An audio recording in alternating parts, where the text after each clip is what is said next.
So UVW are components of the vector. To confuse you, because it's the same U, but this one is underlined. Yeah, that's right. Yeah.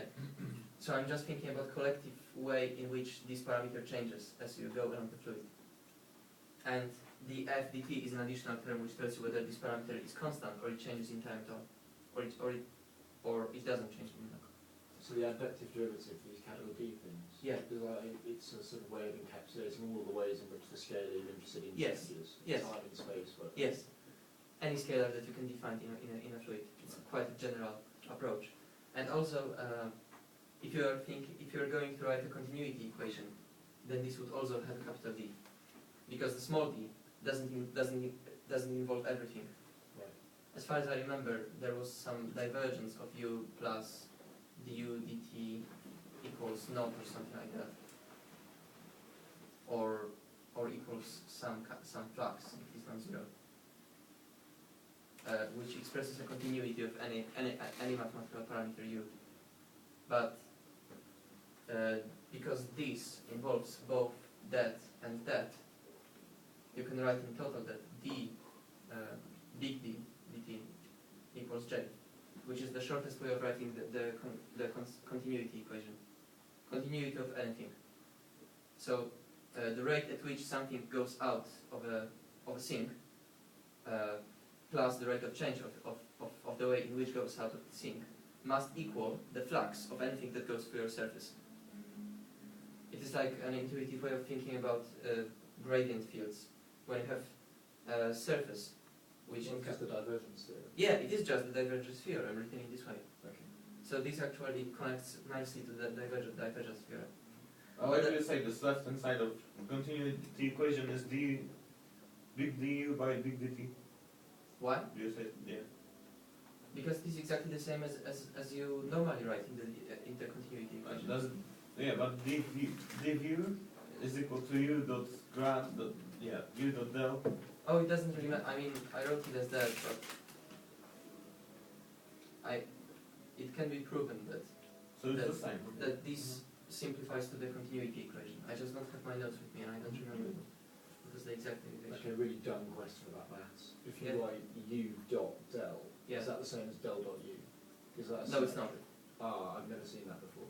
That's why I wrote it down in So full. that's not the same as the divergence of u.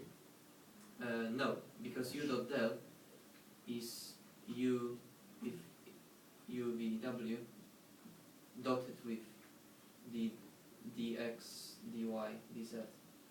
This is the derivative. So it's going to be u ddx plus v dy plus w dz. So it doesn't really mean anything. It's still an operator, it's still a vector. Whereas if you take the divergence of u, it's going to be dx, dy, dz, u, v, w. So it's going to be dxu plus dy, v plus dzw, which is a number, because this is a divergence. So it doesn't give you the same. Okay, so the thing you've written out underneath your invective, that's it written out in full. Yes, that's Yeah. it written out in full. Mm-hmm. Yeah, sorry, it's not the maps, but it finishes in one page.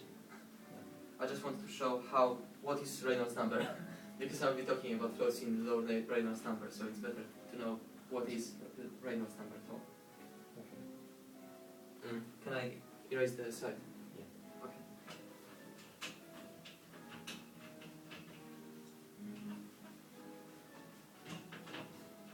Once we arrive at that, this is something that quite a lot of physicists spend entire life on, because this is Navier-Stokes equation. Actually equations, because they are in vector format, it doesn't matter.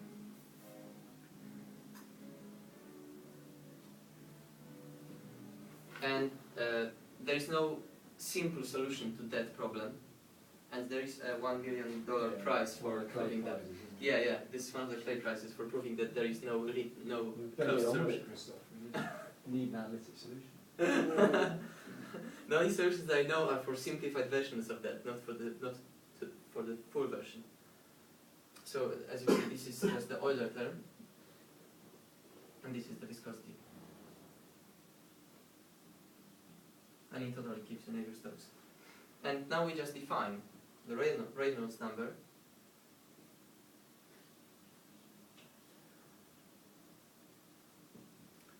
to be the rate, yeah? It's P upon rho, isn't it? Yeah, Yeah. P upon rho is the rate of inertia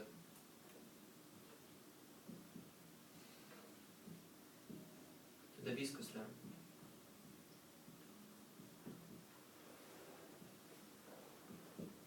Which is the u dot del u term. U dot del u because I'm taking now the advective derivative of u. So my f is just changes into u. That's why u is here. Go for that again, Because previously I had f u dot del f, Yeah. and now I have u dot del u because I'm Yeah. taking the advective Yeah. derivative of u instead of f. Divided by eta del squared u. And I can use knowledge of the fact that the derivative is just a dimensional analysis. Scales as velocity over length, and the second derivative scales as u divided by length squared because you take second derivative. It's just like dx is proportional to 1 over L. So that squiggle scales with then? Yeah, scales with proportional to. Therefore, I can say that this would give me velocity, and this would give me this is the dx, so it's going to be 1 over L, and this is going to be another u, so it's going to be u 1 over L u in terms of length, so it's just sort of proportional to. And here it's going to be mu times the second derivative, which is u over L squared, where u is just velocity and L is length scale. When I say velocity and length scale, I mean the length scale of a problem, of a general problem, of anything that you want to describe using this equation. So the length of an object, like the an object airplane. in the fluid or the tank of fluid or the Of the objects. If you want to calculate this number for airplane, you would take the span of the wings, for instance. okay. If you want to do it for a fish, you would take the diameter of the fish. What is u should be a vector, shouldn't it? Yeah. And it is. Okay. And similarly, way underneath Here? by the x. On the next line here. Here? Yeah, but it Or is doesn't that just matter. considered in a particular? Yeah, because here it doesn't really matter whether I have the vector or a scalar, because here I write u as a x component of the vector here. So I take du dx, dv dy, dw dz. Sorry, this is the notation that we use during the lectures, and it might be confusing that you use u as a vector and u as a first component of this vector. Yeah. But finally it gives you something that is usually quoted in textbooks as ul over mu.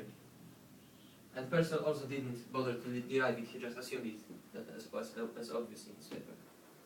So this is the Reynolds number, and it tells us the distinction between the inertia term, the ratio of inertia term to viscosity term. And it's very important because once you know Reynolds number, you can tell whether inertia term is much bigger than viscous term or whether it is much smaller. And this tells you whether the flow is turbulent, laminar. For small Reynolds numbers, the inertia term, when this ratio is very small, like 10 to the minus 5, you can see that inertia term is going to be much smaller than the viscous term. So the viscosity dominates. That's why low Reynolds number means that we have highly viscous fluid. Similarly, medium R would mean about 100 to 1000 would be a transition between highly viscous and low viscous fluids, And later on, as we have higher and higher Reynolds numbers, we could also think about how does the flow of fluid change, whether it is laminar or turbulent. And for low Reynolds number, we have very nice thing that the flow is laminar. So I'll show it as my first video.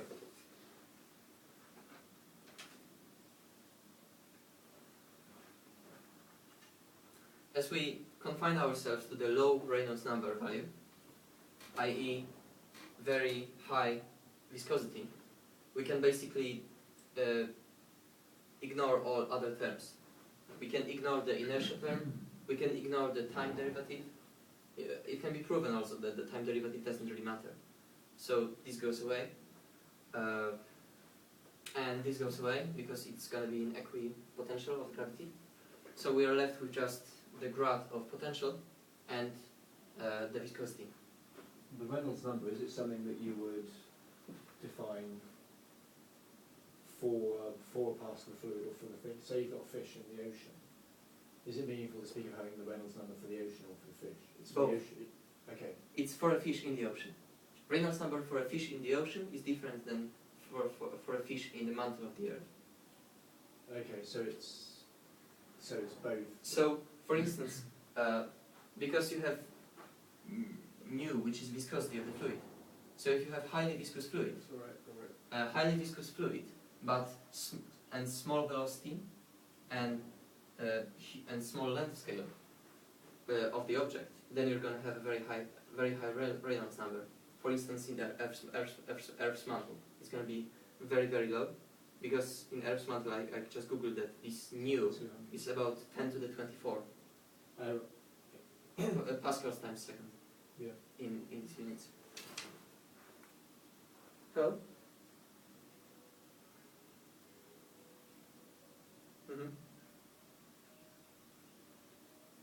O, możesz przyjść w każdej chwili, ja właśnie mówię. Oczywiście, okej.